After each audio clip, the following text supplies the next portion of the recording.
The difference between this CD, Sea of Love, and the others that I recorded on, a majority of the songs that I usually record are ballads. You know, and they have a really nice, soulful, like I can imagine myself being in the Monarch Room in 1950 singing Pour Tuberose, you know, and, and that in its own is a different place. But when I discovered Club Hawaii,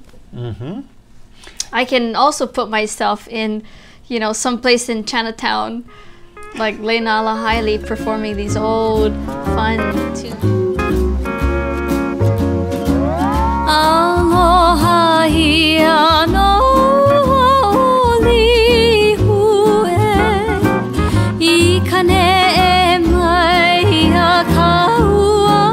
You guys did a great job because, yes, it has a very warming, and it's easy to relate to it. It's very welcoming kind of music, but at the same time, the arrangements are full of drama, and it's really done in such a way that if it's done correctly, it has a high dramatic flavor to it, as well as this welcoming, jovial kind of bounce. So it all comes together and makes a really great you know, package. And that's why this CD is very special, because it came from, you know, the foundation of what inspired me to want to learn more about my culture, my language, you know, the arts, the music,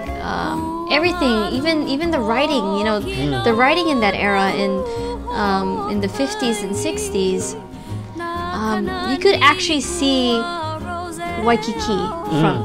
from you know, Palolo, or you know, from Manoa, you know, you could actually see Waikiki, and that's why I try to imagine myself in that period,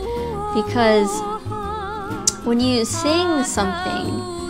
and you feel the lyrics, you know, you can feel like Lino Machado writing a love song about, you know, this beautiful place, because you can actually see it in their eyes. And I kept telling myself, you know, we're reconstructing in this century the recording techniques, the live, all the musicians together with the vocalist all at one time. This is 1961 technology. However, they're doing it 50 years later with this young singer